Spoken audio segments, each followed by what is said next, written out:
Dino Bravo.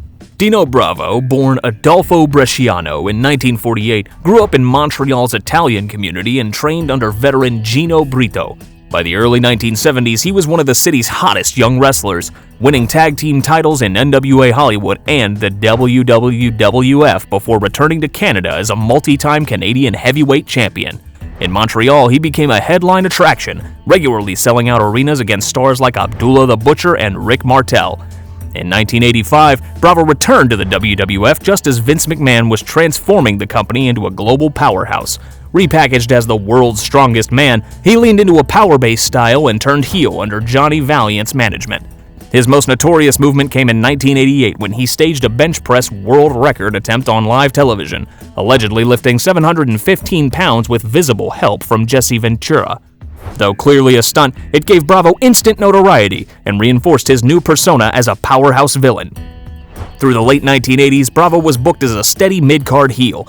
He scored wins over names like Randy Savage, Nikolai Volkov, and Ultimate Warrior, aligned with Frenchie Martin and later Jimmy Hart, and was featured at WrestleMania and Survivor Series events. At one point, he was even considered for a program with Hulk Hogan before being redirected into supporting roles. By the early 1990s, with the WWF shifting away from heavily muscled stars during the steroid scandal, Bravo's momentum collapsed. His final match came in 1992 at UK Rampage. Out of the spotlight, Bravo faced financial pressure and turned to cigarette smuggling between the US and Canada, a black market trade controlled by organized crime. On March 10, 1993, he was found dead in his Laval, Quebec home, shot 11 times in the head and torso. Police described it as a professional execution. For a man once cheered in sold-out arenas to end his life slumped in front of a television made Bravo's story one of wrestling's most chilling and violent tragedies. But Bravo's violent end wasn't the only tragedy of wrestling's golden era. Around the same time, another towering figure was being pushed as a monster attraction, a giant who looked unstoppable in the ring, but whose health, career, and life collapsed just as quickly. Giant Gonzalez. Jorge Gonzalez was born in Argentina in 1966 and grew up with gigantism, a condition that caused him to surpass 7 feet tall while still a teenager. Originally recruited into basketball, he represented Argentina's national team and was drafted by the Atlanta Hawks in 1988, but his limited coordination and knee injuries ended those hopes quickly. Ted Turner, who owned both the Hawks and World Championship Wrestling, redirected him to wrestling, debuting him in WCW in 1990 as El Gigante. His towering size made him an instant spectacle, though his lack of agility and skill held him back. In 1993, Gonzalez moved to the WWF, repackaged as Giant Gonzalez. He made his shocking debut at the Royal Rumble, attacking The Undertaker and setting up a feud between the two. At WrestleMania 9, he appeared in the infamous bodysuit airbrushed with fake muscles and fur, creating one of wrestling's most bizarre visuals. The match ended in disqualification when Gonzalez used a chloroform-soaked rag, a finish that stunned fans for its absurdity. The feud dragged into SummerSlam, but his in-ring limits made it impossible for WWF to push him as the monster heel they had envisioned. By 1994, Gonzalez quietly left the company. Brief stints in New Japan and independent promotions followed, but his health began to collapse under the effects of gigantism. Diabetes and heart issues left him reliant on a wheelchair, and financial struggles forced him into obscurity. Occasional support from former colleagues in the Argentine Basketball Federation kept him afloat, but his life was defined more by survival than fame. On September 22, 2010, Jorge Gonzalez died at only 44 years old from complications related to diabetes and heart failure. For fans, the lasting image is The Undertaker, usually the most imposing figure in wrestling, made to look small beside a giant in a surreal bodysuit. Gonzalez's story became a symbol of wrestling's obsession with spectacle at any cost, even if the performer's health couldn't keep up. But Gonzalez wasn't the only giant whose career collapsed under the weight of expectation. Another powerhouse, this one from one of wrestling's most famous families, would rise alongside Bret Hart, only to crash into addiction, arrests, and a shocking death decades later. Jim the Anvil Neidhart. Jim Neidhart was born in 1955 in California and made his name as a natural athlete. He set a state record in shot put, briefly played for the Oakland Raiders and Dallas Cowboys, then found his way into wrestling through Stu Hart's Dungeon in Calgary, a training ground infamous for breaking recruits with its brutal conditioning. Neidhart's raw strength and trademark goatee gave him a distinctive look, and after winning an anvil toss competition, he earned the nickname that stuck with him for life, the Anvil. His marriage to Stu's daughter Ellie tied him directly to the Hart family dynasty. In 1985, he entered the WWF and formed the Hart Foundation with his brother-in-law Bret Hart, managed by Jimmy Hart. Together they redefined tag team wrestling. Bret brought technical precision while Neidhart supplied raw power and chaotic energy. They won the WWF Tag Team Championships twice, clashed with top teams like the British Bulldogs and Demolition, and delivered standout moments such as their 19-second victory over the Bolsheviks at WrestleMania 6. Even after their run as a team, Neidhart remained part of major storylines, including the 1994 Hart family feud where he sided with Owen against Bret. But away from the spotlight, Neidhart's career unraveled. In 1992, after refusing a mandatory drug test and lashing out backstage, he was released from the WWF. Sporadic returns followed, most notably in the 1997 Hart Foundation stable, but his struggles with substance abuse and legal issues overshadowed his in-ring work. Arrests for burglary and drug possession in 2010 led to jail time, despite WWE funding multiple rehab stints. For a man once seen as the powerhouse anchor of one of wrestling's greatest tag teams, it was a devastating fall. On August 13, 2018, Neidhart suffered a seizure at his Florida home and collapsed, striking his head on the floor. He was 63 years old. While his daughter Natalya carried the Hart legacy into a new generation, his own life stood as a reminder of how quickly wrestling glory could fade into personal chaos.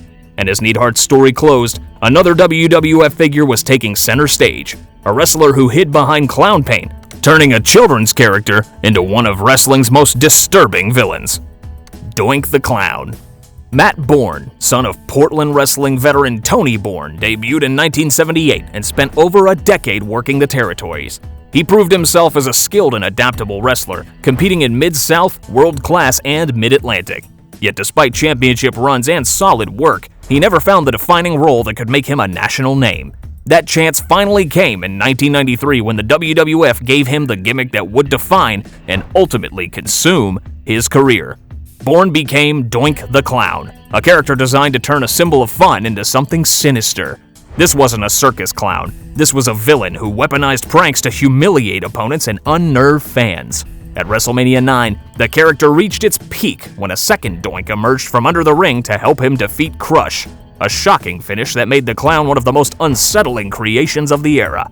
Behind the paint, Borne's technical skill gave the gimmick credibility, allowing him to wrestle fluid, competitive matches against stars like Mr. Perfect and Bret Hart.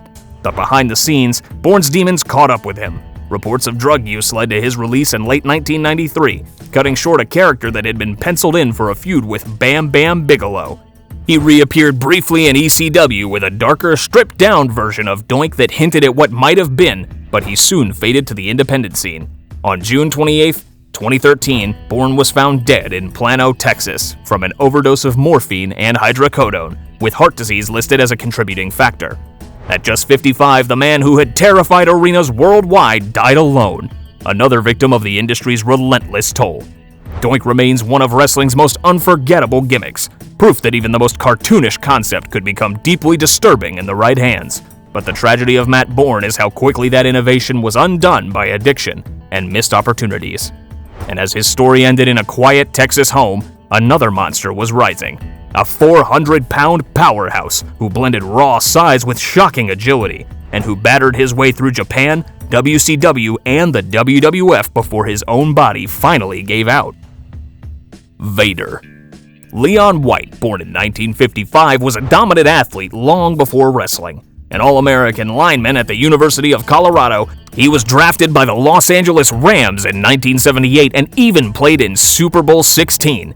But a devastating knee injury ended his NFL career, forcing him to start over. Trained by Brad Rheingans, White entered wrestling in 1985, where his 400-pound frame and surprising agility immediately set him apart from other heavyweights of the era. In 1987, New Japan Pro Wrestling transformed him into Big Van Vader. His debut against Antonio Inoki caused a shockwave. Vader squashed Japan's national hero in minutes, sparking a riot in the crowd. With his smoke-shooting helmet and a brutal style that combined crushing powerbombs with top-rope moonsaults, Vader became a phenomenon. He went on to win the IWGP Heavyweight Championship 3 times and established himself as one of the most feared gaijin, or foreign wrestlers, in Japanese history. His reputation followed him to WCW, where he captured the World Heavyweight Championship and engaged in violent classics with Sting, Ric Flair, and Cactus Jack. By 1996, Vader arrived in the WWF, introduced as a monster heel who bulldozed through the Royal Rumble field. He quickly entered main event feuds with The Undertaker, Bret Hart, and Shawn Michaels. But behind the scenes, Michaels pushed back hard against working with him, even breaking character during matches to bury him in front of live crowds. Instead of becoming the next dominant heel champion, Vader was quietly shuffled down the card.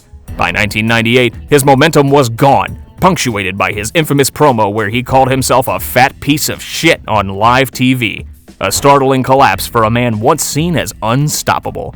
In the years that followed, Vader returned to Japan, where fans still revered him, but the toll of decades of punishment caught up.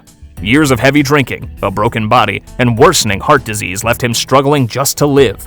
In 2018, he underwent open heart surgery, but died on June 18th at age 63. His legacy remains untouchable, the first true hybrid super heavyweight, a giant who could fly and strike with terrifying realism. But Vader's end underscored the harshest truth of wrestling. The same body that made him a monster in the ring was ultimately broken beyond repair. And as Vader's career closed, another 1990s giant was making his mark in the WWF, a 500-pound king whose reign was brief, controversial, and fatally costly. Mabel / Viscera / Big Daddy V. Nelson Frazier Jr., born in 1971 in North Carolina, was impossible to ignore from the start.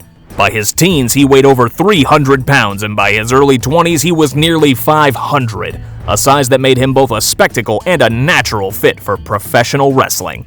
After debuting in the USWA as part of the Harlem Knights tag team, he was signed by the WWF in 1993 and repackaged as Mabel, one-third of the colorful Men on a Mission. The rap-inspired trio appealed to younger fans, but it was Frazier's size and surprising mobility that soon earned him a push as a single star. In 1995, Mabel was vaulted into the spotlight when he won the King of the Ring tournament, defeating The Undertaker and Savio Vega in the same night. The victory instantly elevated him to the company's top villain, and at SummerSlam he main evented against WWF champion Diesel. But his size combined with a reckless in-ring style soon drew criticism. He legitimately injured several colleagues, most notoriously shattering The Undertaker's orbital bone with a misplaced leg drop, forcing the Phenom to wear a protective mask on his return. Within months, his reputation backstage was cemented as dangerous, and his main event run was cut short. Released in 1996, Frazier reinvented himself on multiple occasions. As Viscera, a member of The Undertaker's Ministry of Darkness, he was recast as a gothic enforcer with white contact lenses and a menacing look that stood out in the late 90s. Years later, he returned again as Big Daddy V, the world's largest love machine, portraying a romantic but intimidating figure who leaned into comedy while still being booked as a physical threat. These transformations showed his versatility, but they also masked the reality. Frazier's weight and history of in-ring accidents meant he was never fully trusted to anchor the company long-term. On February 18, 2014, just days after turning 43, Frazier died of a heart attack at home. For fans, the contrast was jarring. A man once presented as unstoppable, whose sheer bulk crushed opponents, felled by the very strain his body carried for decades. His story stands as one of wrestling's most striking cautionary tales, proof that even when a giant is given the crown, the weight of it can be fatal.